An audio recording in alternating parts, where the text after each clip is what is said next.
Hello everyone. आज हम class science का जो हमारी न्यू बुक है साइंस की क्यूरियोसिटी, उसका चैप्टर नंबर 4 हम समझ रहे थे the word of metals and non metals, जिसमें हमने काफ़ी सारी प्रॉपर्टीज देख ली थी जैसे मेलेबिलिटी, डक्टिलिटी, सोनोरिटी। ठीक है, तो आज हमारा जो नेक्स्ट टॉपिक है उसमें कंडक्शन ऑफ इलेक्ट्रिसिटी। ठीक है, आज का जो टॉपिक है कंडक्शन ऑफ इलेक्ट्रिसिटी।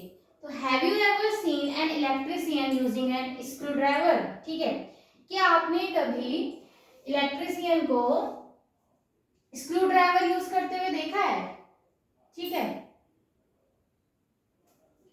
जैसे कोई इलेक्ट्रिशियन आया होगा, आपने देखा होगा ना स्क्रू ड्राइवर रहता है उनके पास में, तो किस चीज का बना होता है? जैसे ऐसे करके रहता है ना, ऐसे है मान लो, और फिर आगे पीछे इसमें ऐसे करके रहता है। तो ये क्या, किस चीज का, किस मटेरियल का बना होता है? तो what type of material is use for making it's handle? इसका जो ये हैंडल है, ये वाला पार्ट है हैंडल, है ना।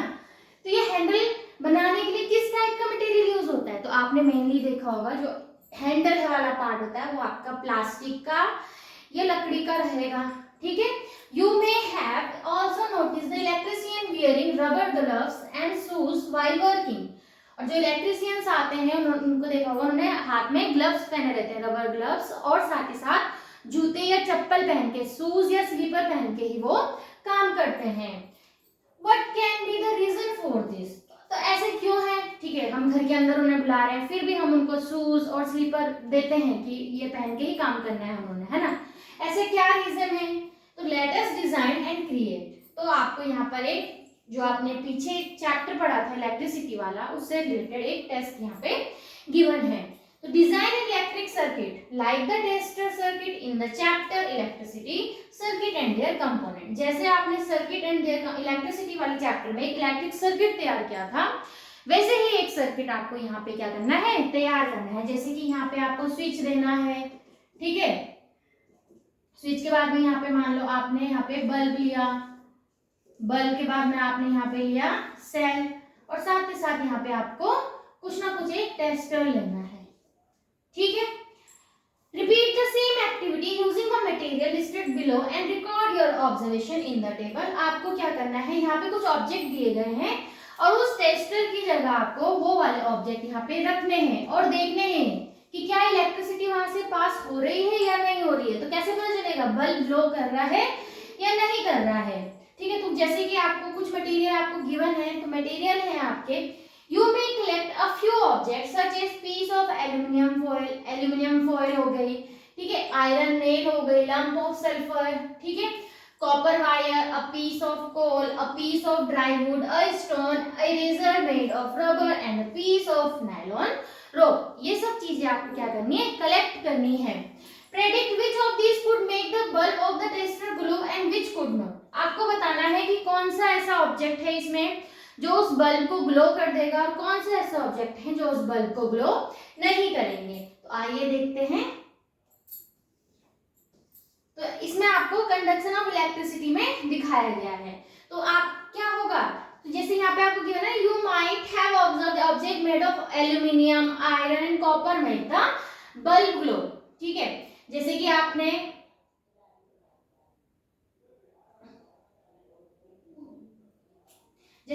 हमने क्या करना है, एक एक्टिविटी देखनी है। तो मान लो हमारे पास वही है, यहाँ पे हमने लिया बल्ब ले लिया, ठीक है, यहाँ पे हमने लिया स्विच ले लिया, ठीक, फिर हमने यहाँ पर सेल ले लिए और फिर हमने यहाँ पे टेस्टर ले लिया। ठीक है, तो टेस्टर में मान लो पहले हमने डाला पीस ऑफ एल्यूमिनियम फॉइल। क्या लिया हमने इसमें, पीस ऑफ एल्यूमिनियम फॉइल। ठीक है, जब हमने पीस ऑफ एल्यूमिनियम फॉइल लिया, एल्यूमिनियम फॉइल, तो ये क्या करेगा, बल्ब विल ग्लो। बल्ब क्या करेगा, ऑब्जर्वेशन, बल्ब ग्लोज, बल्ब क्या करेगी, ग्लो करेगी, बल्ब ग्लोज। तो इसका मतलब क्या हुआ, जहां से बल्ब ग्लो हो रहा है, इसका मतलब ये जो ऑब्जेक्ट है ये कैसा है, गुड कंडक्टर ऑफ इलेक्ट्रिसिटी, यानी कि इलेक्ट्रिसिटी इससे अच्छे से पास हो रही है, तो क्या बोलेंगे उन्हें, good conductor of electricity, good conductor of electricity. ठीक है, नेक्स्ट है आपका आयरन नेल, अगर हम यहाँ पे इसकी जगह आयरन नेल रखेंगे तो आयरन नेल भी क्या करेगा, बल्ब ग्लो करेगा, बल्ब ग्लोज करेगा। इसका मतलब ये भी क्या है, good conductor of electricity. Next है lump of sulphur does not glow, bulb does not glow, bulb glow नहीं करेगा। इसका मतलब ये क्या है, bad conductor of electricity, bad conductor of electricity. Next अगर हम इसमें ले लें कोल या वुड है ना, कोल का टुकड़ा, तो bulb will also not glow here and it means bad conductor of electricity. ठीक है, तो समझ आया। अगर एल्यूमिनियम, अब ऐसे ही सल्फर वाला आपने दे दिया डज नॉट ग्लो, कोल, और अगर आप रबड़ लेंगे, ठीक है, वो भी सेम होगा। ठीक है, ये सब वुड लेंगे वो भी सेम ऐसे ही रिएक्ट करेगा, does not glow, bad conductor of electricity. तो समझ आए हम तक सभी को। नेक्स्ट है, ये आपको बताया गया है कि you might have observe that object made of aluminium iron and copper make the bulb glow. ठीक है, जैसे हमने देखा ना, एल्यूमिनियम, आयरन और जो कॉपर की वायर्स है, ये सब क्या करेंगे, बल्ब को ग्लो करेंगे। Where is sulphur, coal, wood, stone, eraser and nylon rope could not make it glow. वो जैसे कि हमारे पास stone, wood, eraser, nylon rope, nylon की जो रस्सी है, ये सब बल्ब को ग्लो नहीं करेंगे। It means these objects are bad conductor of electricity and aluminum, copper and iron nails are the good conductor of electricity. ठीक है, do you see any pattern in the glowing of the bulb when using different materials? हमने जो अब कोई pattern देखा आपने? It is observed that all the materials that make the bulb glow are metals. अब आपने क्या देखा इसमें, जैसे कि एल्यूमिनियम हो गया, इसमें भी बल्ब ने ग्लो किया, आयरन हो गया, कॉपर हो गया, ये सब क्या होते हैं, these all objects are made up of metals. किससे बने हुए हैं, ये मेटल से बने हुए हैं। तो आपने एक पैटर्न देखा होगा, जो मेटल की चीजें हो रही हैं, जो मेटल के ऑब्जेक्ट हैं, वो क्या कर रहे हैं, उस बल्ब को ग्लो करवा रहे हैं। ठीक है, तो materials that allow electricity to flow through them easily are called good conductors of electricity. ठीक है, जैसे हमने बोला कि एल्यूमिनियम, आयरन नेल और आपकी जैसे कॉपर हो गया, तो यहाँ से इलेक्ट्रिसिटी अच्छे से पास हो रही है, तो इनका मतलब ये क्या हो गया, गुड कंडक्टर ऑफ इलेक्ट्रिसिटी। ठीक है, तो material that allow electricity to flow through them, ऐसे मटेरियल जिनसे इलेक्ट्रिसिटी इजीली फ्लो हो जाए, जो इलेक्ट्रिसिटी को फ्लो करने के लिए अलाउ करे, those materials are called good conductors of electricity. उन्हें क्या कहते हैं हम, गुड कंडक्टर ऑफ इलेक्ट्रिसिटी। और जो इसके अपोजिट होंगे, जहां पे हमारा वो बल्ब है वो ग्लो नहीं कर रहा है, जैसे कि हमने कोल, स्टोन, नायलॉन रोप लिया है, तो material that prevent the bulb from glowing by not allow electricity to pass through them. तो ऐसे सब्सटेंसेस जिससे इलेक्ट्रिसिटी पास नहीं हो रही है, तो बल्ब ग्लो नहीं कर रहा है, then they are called the poor conductor of electricity. तो इन्हें क्या कहते हैं हम, poor conductor of electricity. ठीक है, नेक्स्ट आ गया हमारा, इसमें इतना समझ आया, गुड कंडक्टर ऑफ इलेक्ट्रिसिटी। तो मेनली इसमें मेटल्स के ऑब्जेक्ट आएंगे। ठीक है, बैड कंडक्टर ऑफ इलेक्ट्रिसिटी जो मेटल्स से अदर ऑब्जेक्ट्स हैं वो आएंगे। ठीक है, so now we can understand that plastic covering on screwdriver and rubber gloves protect the electrician from electric shock because these materials are poor conductor of electricity. अब जब ये टॉपिक ही start हुआ, ठीक है, कंडक्शन ऑफ इलेक्ट्रिसिटी वाला, तो starting में ही आपको बताया था इलेक्ट्रिशियन आते हैं, वो ग्लव्स यूज कर रहे हैं। ठीक है, और साथ ही साथ एक उनके पास स्क्रू ड्राइवर है। ठीक है, स्क्रू ड्राइवर है, जैसे मान लो ये है, आगे का पार्ट आपका किसका रहता है, ये हो गया। ठीक है, ये पीछे हो गया इसमें हैंडल, ये हैंडल हो गया। ठीक है, ये आगे वाला पार्ट हो गया, तो ये किसी ना किसी मेटल का है, और ये आपका प्लास्टिक या वुड का हो सकता है ना, प्लास्टिक या वुड का हो सकता है। तो ये क्यों लगा होता है, ताकि अगर वो काम कर रहे हैं और यहाँ से वो पकड़ेंगे, हैंडल है ना, तो इससे वो पकड़ के काम कर रहे हैं, तो इससे पकड़ के काम कर रहे हैं, तो उससे क्या होगा, इलेक्ट्रिसिटी उससे पास नहीं होगी। इलेक्ट्रिसिटी पास नहीं होगी तो वो किससे प्रोटेक्ट करता है उनको, इलेक्ट्रिशियन को, फ्रॉम इलेक्ट्रिक शॉक। ठीक है, इलेक्ट्रिक शॉक से प्रिवेंट कर रहा है, क्योंकि इन मटेरियल से इलेक्ट्रिसिटी पास नहीं होती है। These are the poor conductor of electricity. समझ आया। We learn that metals are generally, अब हमने ये जो पढ़े, जितने भी ये प्रॉपर्टीज पढ़े, जितने भी हमने ये पढ़ा, क्या हमने इसमें समझा? हमने समझा कि मेटल्स आर हार्ड। मेटल्स क्या होते हैं? हार्ड होते हैं। कुछ एक्सेप्शन है, ठीक है, जैसे कि पोटेशियम एंड सोडियम वाला एक्सेप्शन है ना, उसको छोड़ के, तो कुछ एक्सेप्शन होते हैं, उनको छोड़ के हमने देखा कि metals are generally hard. Metals generally क्या होते हैं? हार्ड होते हैं, लस्ट्रस होते हैं, यानी कि उनमें चमक होती है, मेलेबल होते हैं, यानी कि हम उन्हें कितनी भी पतली शीट में कन्वर्ट कर सकते हैं, डक्टाइल होते हैं, कितनी भी लॉन्ग वायर में कन्वर्ट कर सकते हैं, good conductor of heat and electricity, heat और इलेक्ट्रिसिटी के गुड कंडक्टर्स होते हैं, ठीक है, क्योंकि उनसे इजिली हीट और इलेक्ट्रिसिटी इजिली पास हो जाती है। Now let us learn how metals behave in the presence of air and water. इतना अभी तक हमने समझा।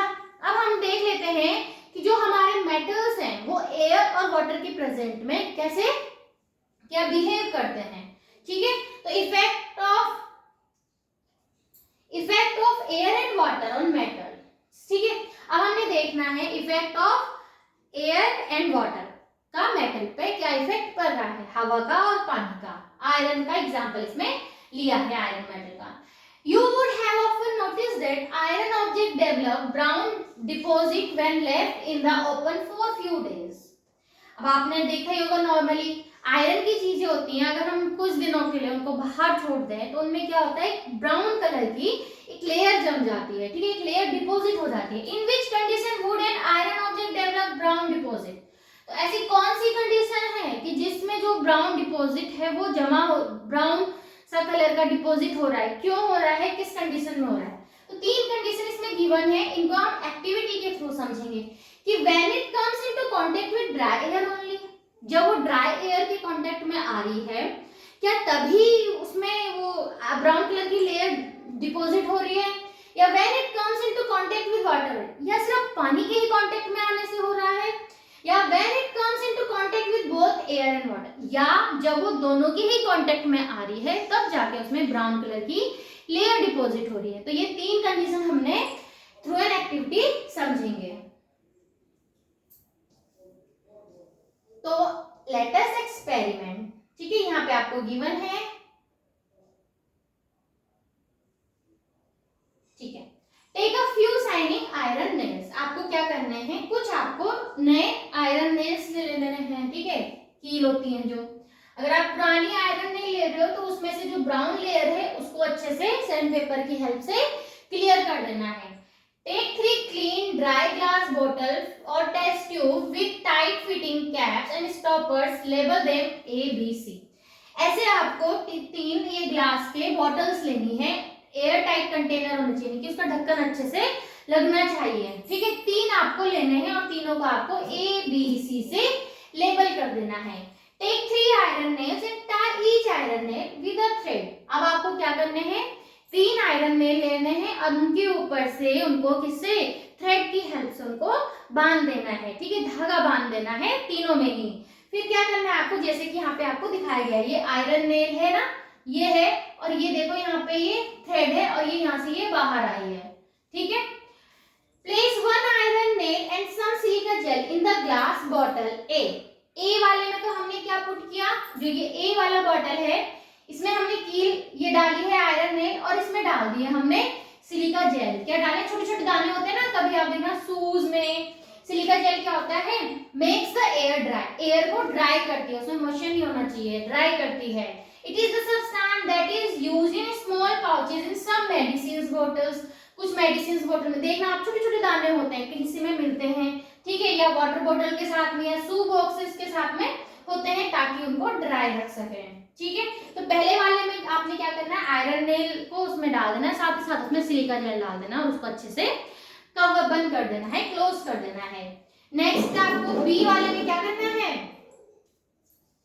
Place 1 iron nail in the glass bottle B. अब बी वाले में आपको फिर से एक आयरन नेल रखनी है और उसमें आपको क्या करना है, उसको कंप्लीटली वाटर से कवर कर देना है, कंप्लीटली वाटर से आपने उसको क्या कर दिया, कवर कर दिया, और साथ ही साथ उसमें आपने क्या कर देना है, ऑयल पुट कर देना है। क्या डाल देना ऊपर से, ऑयल, ताकि जो एयर है, ठीक है, वो उस वाटर के कांटेक्ट में ना आए। तो पहला वाला कंडीशन क्या है, सिर्फ वो एयर में है, ठीक है, ड्राई एयर है, इसका मतलब वहां पे कोई वाटर मॉइस्चर नहीं है, तो इसका मतलब वहां पे सिर्फ और सिर्फ क्या है, एयर है। सेकेंड वाली कंडीशन क्या है, हमने इस वाटर के ऊपर ऑयल पुट कर दिया है, तो जब हमने इसमें ऑयल रख दिया ऊपर से, इसका मतलब जो हमारी हवा आनी भी होगी वो उस वाटर के कांटेक्ट में नहीं आएगी, ठीक है। और तीसरे वाले में क्या करना है, तो oil to form a layer over the surface of the water. The layer of oil on the surface of the water prevent the air from the dissolving in the water. Water में dissolve होने से air को रोकेगी. Keep the glass bottle tightly. ठीक है, again उसको अच्छे से close कर देना है। थर्ड में क्या करना है आपको, जो ग्लास का हमारा जो बॉटल है सी, pour some water so that the iron nail is partially dipped. अब आपने क्या करा, यहाँ पे तो फुली वाटर लिया था, यहाँ पे इसको हाफ वाटर हमने लिया, थोड़ा सा ये इसमें डूबी हुई है पानी में और थोड़ा ये बाहर है। Glass, keep this glass bottle unstopped, ठीक है। अब इसमें अच्छे से इसको क्लोज नहीं करना है, ठीक है, क्योंकि हमें इसमें क्या चाहिए, एयर भी तो चाहिए, वाटर तो चाहिए, लेकिन एयर भी तो चाहिए, एयर हमें सराउंडिंग से मिलेगी, तो इसको अच्छे से इसको क्लोज नहीं करना है। This allow the iron nail to come into contact with both water and air. इसमें क्या हो रहा है, दोनों आपके हैं, एयर भी है और वाटर भी है, ठीक है, इतना समझ आया।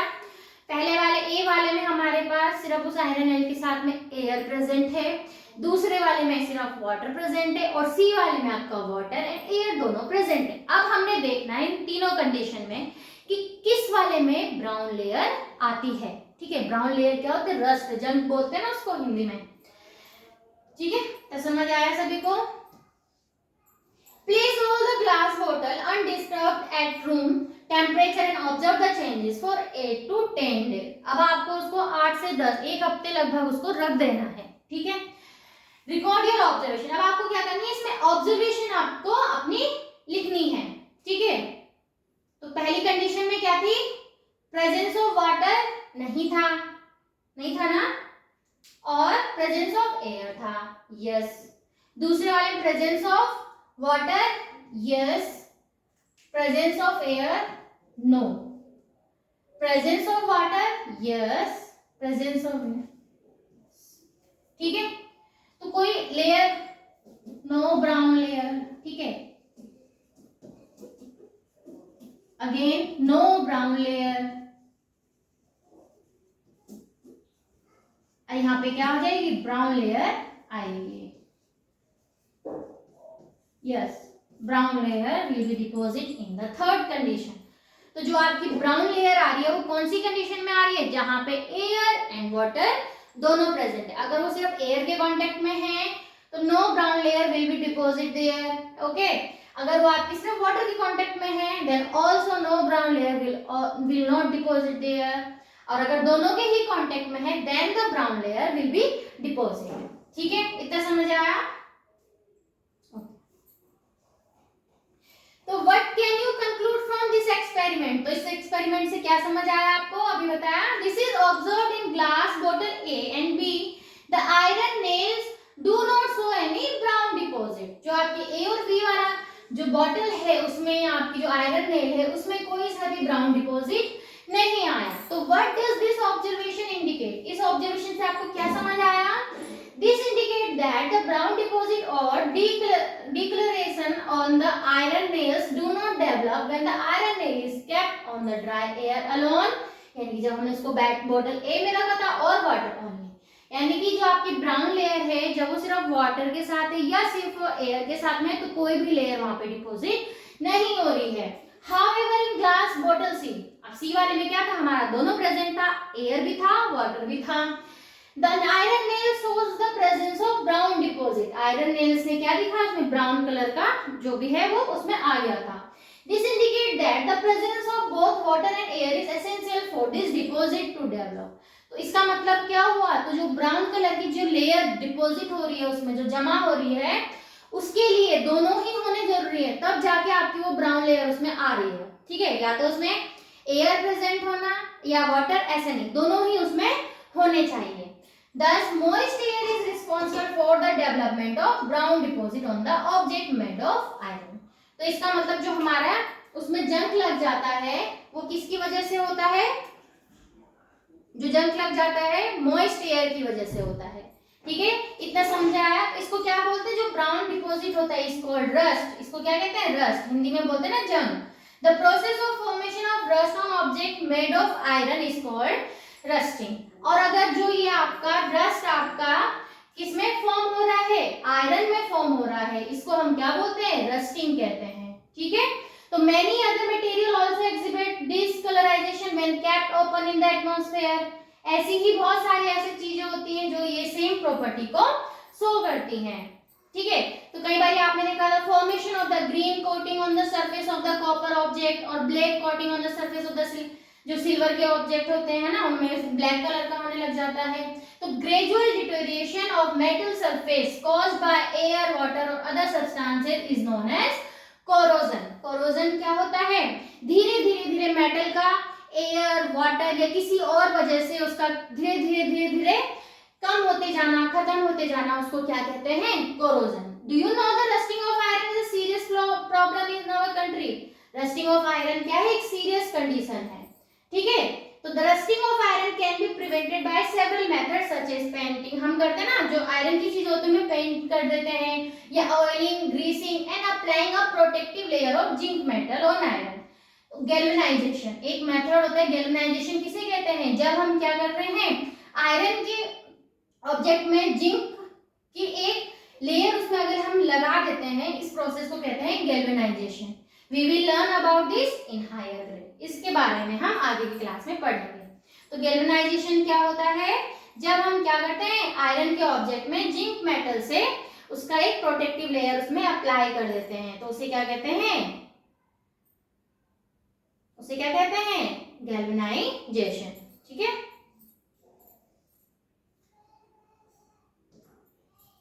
इतना समझ आया सभी को।